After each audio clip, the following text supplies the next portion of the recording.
Assalamualaikum warahmatullahi wabarakatuh. Bismillahirrahmanirrahim. Alhamdulillahirabbil alamin. Asyhadu an la ilaha illallah wa asyhadu anna Muhammadar Rasulullah sallallahu alaihi wasallam wa ala alihi wa ashabihi amma ba'd. Rabbi shrah li sadri wa yassir li amri wahlul 'uqdatam min lisani yafqahu qawli. Sebelumnya yang terhormat kepada Bapak Muhammad Ali MPDI selaku dosen pengampu mata kuliah Fikih Munakahat, izin memperkenalkan diri. Nama saya Muhammad Fauzan Lutfi, NPM 1901012021 dari kelas F jurusan Pendidikan Agama Islam.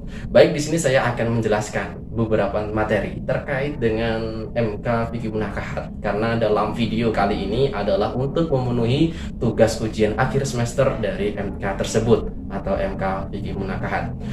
Baik, adapun materi yang pertama yaitu tentang walimatul urs. Nah, jadi walimatul urs ini adalah sama dengan resepsi pernikahan ya.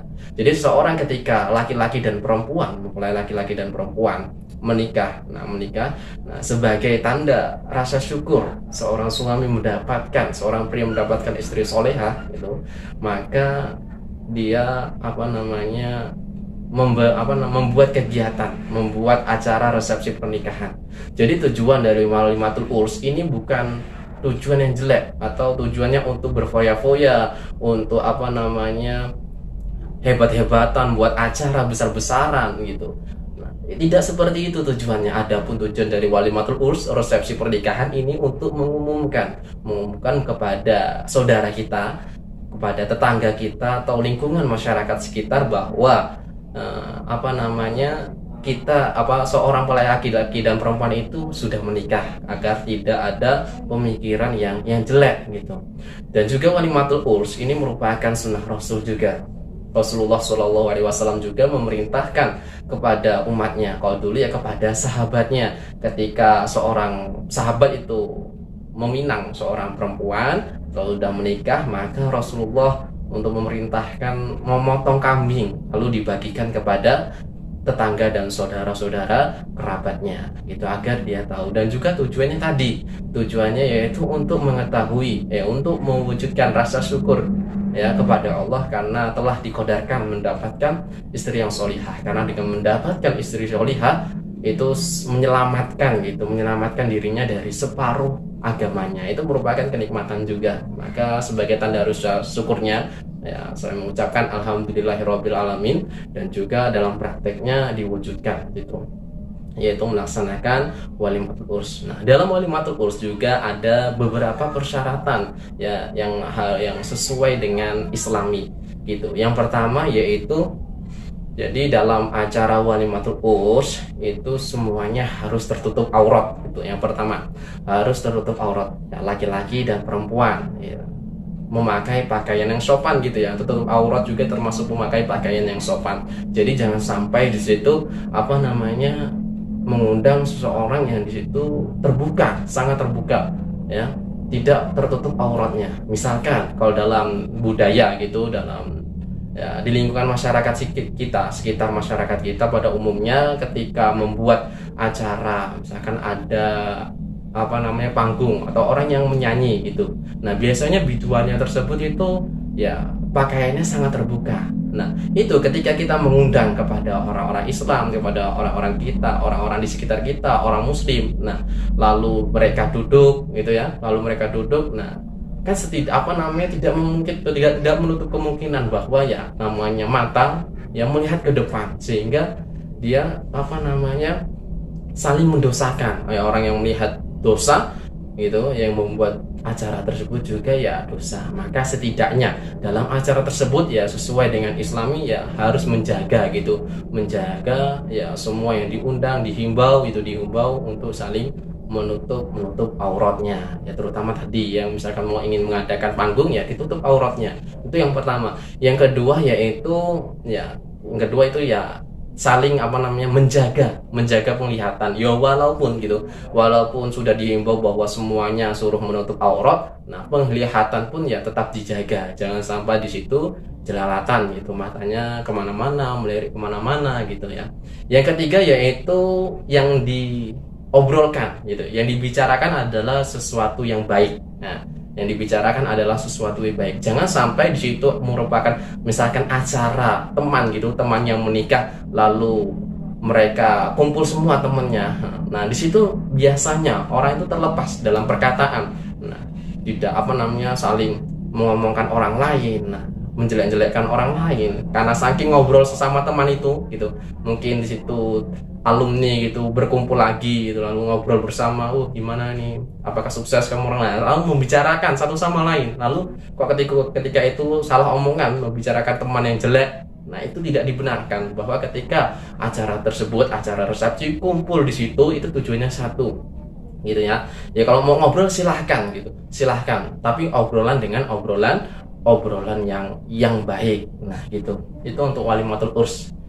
Kemudian selanjutnya yaitu hak dan kewajiban suami terhadap istri dan juga keluarganya. Jadi setelah seorang laki-laki itu menikah dengan seorang istri, itu mempunyai kewajiban, yaitu sebagai kepala rumah tangga ya, sebagai imam keluarga itu, membimbing keluarganya terhadap istri dan juga kepada anak-anaknya, artinya kepada keluarganya ya. Itu yang untuk yang pertama, yaitu kewajiban seorang suami memberikan mahar gitu, memberikan mahar dan atau mas kawin. Nah, jadi memberikan mahar dan mas kawin ini merupakan salah satu kewajiban seorang suami terhadap istrinya, karena merupakan salah satu syariat Islam ya. Dan juga untuk memberikan mas kawin dan atau mahar kepada perempuan, itu tujuannya untuk menghormati kedudukan dari seorang perempuan dengan diberikannya mahar atau mas kawin. Itu yang pertama. Yang kedua yaitu menciptakan gitu keluarga yang bahagia ya, bahagia dan juga harmonis. Artinya seorang suami, seorang pemimpin yang itu harus benar-benar bisa menjaga ya keharmonisan dalam rumah tangga. Jangan sampai di situ ada pertengkaran atau perselisihan. Maka seorang suami ya seharusnya bisa mempunyai sifat yang dewasa gitu. Ketika ada suatu permasalahan, maka suami yang sebagai kepala rumah tangga harus bisa memberikan jalan keluar, solusi agar masalah tersebut bisa terselesaikan dengan baik gitu. Yang ketiga yaitu menggauli istrinya dengan baik dan juga adil. Dan yang selanjutnya ya memberikan nafkah itu kepada istri dan juga keluarganya. Ini juga merupakan kewajiban dari seorang suami ya, memberikan nafkah kepada istri dan juga kepada keluarganya, baik itu ya makanan ya, kecukupan dalam sehari-hari itu, kebutuhan dalam sehari-hari, diberikan tempat tinggal ya, dan lain-lainnya. Dan juga kewajiban seorang suami kepada istri yaitu menjaga istrinya gitu, menjaga istrinya ya, menasehati istrinya jika istrinya itu salah gitu, mungkin mempunyai perilaku yang jelek ya, dan juga menjaga rahasia dari istri ya, membina istri dan juga menjaga rahasia istri.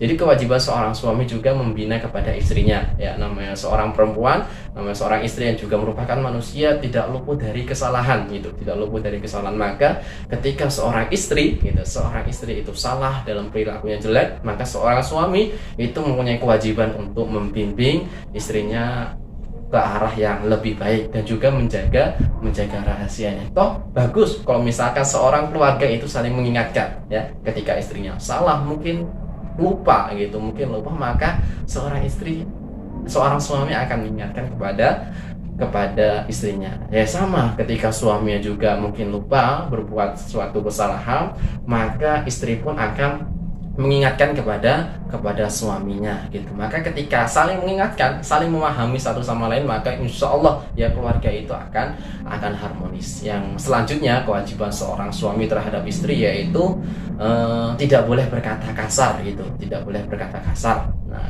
jadi seorang pemimpin, seorang laki-laki itu merupakan contoh gitu ya, contoh bagi istrinya dan juga kepada anak-anaknya. Maka sebagai seorang suami ya harus mempersiapkan diri ya, termasuk dalam belajar ilmu agama, bahwa kita dalam keluarga itu tidak ya, diusahakan jangan sampai berkata kasar ya, karena timbulnya kerusakan dalam rumah tangga biasanya gitu ya, ini salah satunya yaitu suaminya itu kasar baik dari ucapan atau perilakunya. Maka kita sebagai seorang laki-laki harus benar-benar bisa menjaga ucapan lisan kita gitu. Itu beberapa kewajiban seorang suami kepada istri dan juga keluarganya. Dan yang selanjutnya yaitu kewajiban seorang istri ya terhadap suaminya. Jadi perempuan ketika menikah kepada seorang laki-laki itu ya akan menjadi ibu rumah tangga. Kalau tadi kan seorang suami menjadi kepala rumah tangga, kalau seorang perempuan menjadi ibu rumah tangga. Maka seorang perempuan itu mempunyai kewajiban gitu. Kewajiban untuk selalu patuh terhadap suaminya, untuk patuh kepada suaminya, karena dalam rumah tangga itu ada imam, maka makmumnya itu adalah istrinya. Jadi sebagai makmum harus taat terhadap suaminya selama sesuai dengan syariat Islam, maksudnya selama perintahnya tidak maksiatan. Mungkin suaminya menyuruh sholat, menutup aurat, maka sebagai seorang istri ya harus patuh ya, harus patuh terhadap suaminya. Bahkan ya surga nerakanya seorang istri itu ada dalam kepatuhan, ketaatan kepada suaminya. Bahkan Rasulullah SAW menggambarkan seorang istri diharuskan taat kepada suaminya sampai-sampai gitu ya, kalau misalkan manusia itu boleh menyembah pada manusia, itu digambarkan oleh Rasulullah yaitu istri itu menyembah kepada suaminya. Nah, diibaratkan seperti itu karena saking pentingnya taatnya seorang istri kepada suami. Beberapa kewajiban seorang istri terhadap suaminya. Yang pertama ya tadi ya, harus patuh terhadap perintah dari suaminya selama perintahnya itu baik ya, sholat ya, mengerjakan ibadah dan yang lainnya. Kalau misalkan di situ perintahnya udah menjurus kejelekan atau kemaksiatan ya, maka tidak ada kewajiban bagi seorang istri untuk taat terhadap suaminya. Yang kedua yaitu selalu ceria gitu, selalu senyum ya. Ketika seorang suami itu datang pulang kerja lalu disambut oleh seorang istri, ketika disambut oleh seorang istri yang dalam keadaan ceria dan bahagia, pasti seorang suami itu sangat senang gitu ya, sangat senang melihat istrinya. Kalau misalkan ya seorang istri gitu suaminya pulang kerja gitu ya, lalu istrinya cemberut, lalu malah marah-marah gitu, maka suami pun akan terasa capek gitu, sudah kerja lalu tidak disambut seorang istri. Nah, maka sebagai istri yang solihah ya bisa selalu senyum ya, selalu ceria ketika menghadapi suaminya, menyambut kepada suaminya. Entah itu misalkan berangkat kerja nih suaminya, maka silahkan salim gitu atau cium keningnya, itu akan menciptakan suatu keharmonisan dalam rumah tangga. Itu yang kedua. Yang ketiga yaitu menjaga hartanya ini ya. Jadi namanya sebagai ibu rumah tangga, biasanya nama seorang laki-laki itu bisa dikatakan terkadang ya boros gitu, tidak bisa menjaga hartanya, apa ini beli gitu ya. Maka sebagai seorang istri perempuan itu nanti kewajiban sebagai ibu rumah tangga, suami itu akan menitipkan hartanya ya. Beberapa suami itu akan mempercayakan hartanya kepada istrinya, maka istrinya harus bisa menjaga amanah dari suaminya gitu, menjaga pada hartanya ya, ditabung gitu, tidak dibelikan kepada yang lainnya, pakaian ataupun sebagainya ya, sehingga mengakibatkan terlalu berlebihan gitu, sehingga tidak mempunyai tabungan. Maka bisa menjaga hartanya. Kalau mau sedekah ya nggak apa-apa sedekah gitu ya. Yang selanjutnya yaitu bisa menjaga hartanya. Yang keempat ya, bisa melayani kepada suaminya gitu ya, melayani kepada suaminya. Kalau suaminya minta sesuatu ya dikabulkan gitu, dikabulkan. Itu ya beberapa kewajiban dari seorang istri kepada suaminya. Jadi kewajibannya ya selalu taat gitu ya, intinya selalu taat apapun gitu ya, bukan apapun, selama perintahnya dari suami itu baik, maka sebagai istri itu mempunyai kewajiban ya, kewajiban terhadap suaminya untuk melaksanakan pada perintahnya, karena surga dari seorang istri itu ada dari ketaatan dari seorang istri. Kemudian materi selanjutnya yaitu nafkah, kiswah, dan tempat tinggal bersama. Jadi dalam keluarga itu yang diutamakan adalah damai ya. Jadi kalau suatu kedamaian itu adalah menuju suatu keindahan gitu. Kalau keluarga itu damai, pasti keluarga tersebut ya sangat senang, sangat bahagia, harmonis, dan romantis gitulah intinya ya. Jadi nafkah itu merupakan tadi ya, sudah merupakan kewajiban seorang suami ya untuk memberikan menafkahi lahir batin kepada istri dan juga kepada anak-anaknya, kepada keluarganya intinya. Kiswah itu adalah memberikan pakaian dan tempat tinggal bersama, ya memberikan tempat. Jadi dalam hal ini memberikan nafkah itu harus saling mengerti ya, saling memberikan saling mengerti, memahami keadaan seorang suami gitu. Jadi kalau misalkan seorang suami itu memberikan kepada istri, maka sebagai istri ya harus menerima seberapapun ya yang dikasih seorang suami kepada istrinya, selama pokoknya suami itu mau memberikan nafkah, mengurusi kepada istri dan juga anak-anaknya. Jangan sampai seorang istri itu menuntut kepada suaminya harus diberikan banyak gitu uangnya. Kalau nggak diberikan banyak, nggak diterima. Nah itu akan memberikan kesulitan terhadap suaminya gitu. Akan meminta pakaian gitu, minta 5 style atau minta pakaian yang bagus-bagus. Nah itu tidak tidak dianjurkan sebagai seorang istri menuntut kepada suaminya agar memberikan lebih itu. Nah, apalagi seorang suaminya itu pendapatannya itu ya bisa dikatakan tidak banyak gitu. Kalau misalkan pendapatannya banyak juga pun ya jangan berlebihan juga, intinya jangan berlebihan. Ya kalau pendapatan banyak bisa ditabung. Itu merupakan rezeki dari Allah gitu ya. Rezeki dari Allah yang Allah berikan kepada hambanya yang gitu ya, diberikan kepada hambanya, maka ditabung. Siapa tahu nanti di masa depan kan perlu gitu membeli tanah atau membeli rumah gitu ya. Itu nafkah, kiswah dan juga tempat tinggal ya, tempat tinggal bersama. Maka seorang suami juga ya memberikan tempat tinggal gitu. Tempat tinggal kalau misalkan di situ belum mempunyai rumah gitu ya, nabung dari selama menikah itu bisa sebelum punya rumah itu ngontrak dulu ya untuk tempat tinggal sementara, nabung, nanti kalau udah banyak ya beli tanah lalu membangun rumah. Karena membangun rumah itu bukan perkara yang ya sangat mudah ya, butuh dana yang sangat besar gitu. Itu ya untuk nafkah, kiswah dan tempat tinggal bersama. Yang kedua yaitu kedudukan harta gitu dalam pernikahan. Jadi harta yang diberikan gitu. Jadi ada beberapa namanya harta dalam pernikahan. Ada di situ orang tua gitu. Orang tua masih hidup lalu memberikan harta kepada anaknya ya, itu namanya hibah. Beda lagi kalau orang tua itu sudah meninggal. Nah, sudah meninggal lalu mempunyai harta yang diberikan kepada anaknya, itu namanya waris gitu, warisan. Dan juga ada namanya wasiat. Kalau wasiat itu harta yang diberikan gitu, yang diberikan amanah gitu ya, diberikan kepada anaknya saat masih hidup gitu, lalu pas direalisasikan di prakteknya pas setelah meninggal, itu namanya wasiat. Kalau misalkan dia sebelumnya gitu belum meninggal, pas masih hidup ngomong kepada anaknya, nah besok tanah itu disodakofkan gitu, diwakafkan untuk dijadikan masjid. Maka nanti setelah orang tuanya meninggal, bapak atau mamanya, maka sebagai seorang anak ya harus merealisasikan, mempraktekkan bahwa tanah tersebut gitu ya sesuai dengan wasiat bapaknya bahwa akan dijadikan masjid. Maka direalisasikanlah wasiat tersebut gitu. Beda dengan warisan. Kalau ahli waris sudah ada bagian-bagian tertentu. Jangan sampai di situ menyalahkan, misalnya tidak adil ya, syariat Islam ini tidak adil ya, itu merupakan ketentuan dalam hukum ahli waris. Hukum Allah itu adalah hukum yang adil gitu ya.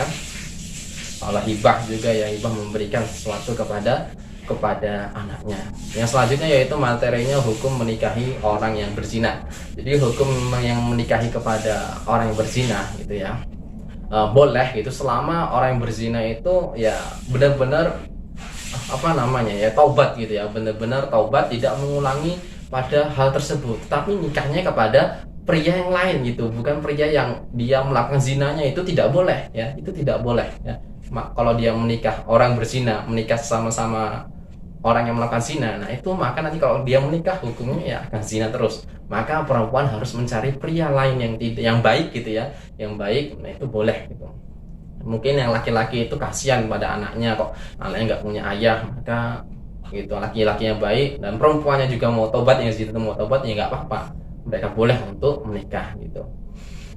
Terus selanjutnya yaitu perjanjian dalam perkawinan. Jadi ketika orang laki-laki itu menikahi seorang perempuan, biasanya ada beberapa syarat gitu, ada beberapa janji yaitu yang harus bisa ditetapi oleh kepada suami, kepada seorang laki-laki gitu.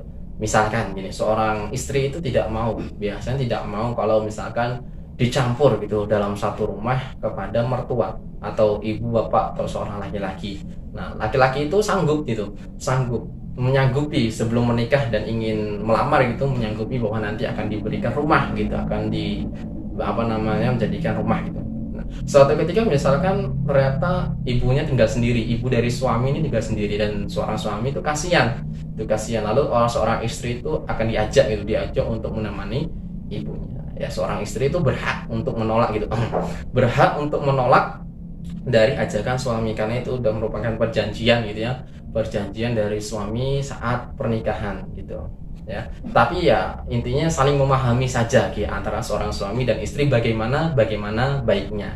Nah, insya Allah seperti itu ya penjelasan dari beberapa materi fikih nakahat. Semoga bermanfaat ya.